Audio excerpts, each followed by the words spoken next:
السلام علیکم ورحمۃ اللہ وبرکاتہ۔ ناظرین، پہلوان شدت تکلیف سے چیخنے لگا۔ ویڈیو کو آخر تک ضرور دیکھیں، کمنٹس کرنا نہ بھولیں۔ ایک شہر کے لوگوں کی عادت تھی کہ اپنی دھاک بٹھانے کے لیے اپنے بدن پر ہیبت ناک چریند و پریند کی صورتیں بنواتے تھے۔ ایک پہلوان کو بھی خواہش ہوئی کہ اس کی پیٹھ پر غضبناک شیر کی شکل بنائی جائے۔ چنانچہ وہ ماہر کے پاس گیا۔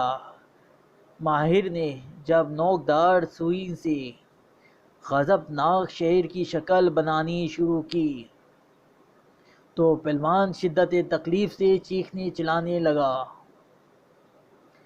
پھر بڑی مشکل سے چیخ روک کر اس نے پوچھا، تم اس وقت شیر کا کون سا حصہ بنا رہے ہو؟ ماہر نے کہا، دم۔ پہلوان بولا، دم مت بناؤ، شدید تکلیف ہو رہی ہے، بغیر دم کا شیر بھی چلے گا۔ ماہر نے بات مان کر دوسری طرف بے رحمی سے زخم لگانے کا عمل شروع کیا۔ پہلوان پھر چلایا، اب شیر کا کون سا حصہ ہے؟ ماہر بولا، کان۔ پہلوان تکلیف کے باوجود گرایا، خبردار، اس شیر کے کان نہ ہوں، میرا حکم ہے، تم کان چھوڑ دو۔ ماہر نے کسی اور طرف سوئی چبونے کا عمل شروع کیا۔ پہلوان پھر کرایا اور پوچھا، کیا بنا رہے ہو؟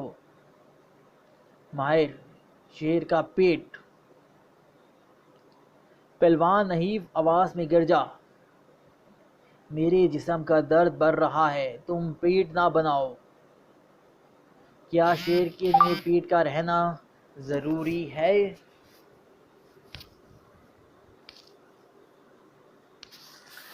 ماہر کی حیرت کی انتہا نہ رہی۔ وہ دیر تک دانتوں میں انگلی دبائے تعجب کرتا رہا۔ پھر بالآخر پیر پٹک کر اٹھا اور کہنے لگا، کیا دنیا میں کسی نے ایسا شہر بھی دیکھا ہے جس کے کان، دم اور پیٹ نہ ہو؟ یہ واقعہ نقل کرتے ہوئے ہند کے معروف عالم دین مولانا سید احمد ندوی لکھتے ہیں، اس واقعے میں پہلوان کا جو طرز عمل اپنی پیٹھ پر شیر کی شکل بنوانے کے متعلق تھا کہ وہ بغیر دم، کان، پیٹھ کے شیر کی شکل کا خواہاں تھا، ٹھیک وہی طرز عمل ہم مسلمانوں کا اسلام کے تعلق سے بھی ہے۔ ہم چاہتے ہیں کہ اسلام کے بہت سے کام پر عمل نہ کرنے کے باوجود ہم مسلمان کہلائیں اور ہمارے اسلام پر کوئی حرف نہ آئے۔ آزاد خیالی کے ساتھ سارے اسلام پر عمل کرنے میں چونکہ نفس کو بڑی مشکل پیش آتی ہے، اس لیے ہم اسلام کی اپنی مرضی والی کچھ اچھی باتوں پر عمل کر کے پورے اسلام کا دعویٰ کر بیٹھتے ہیں۔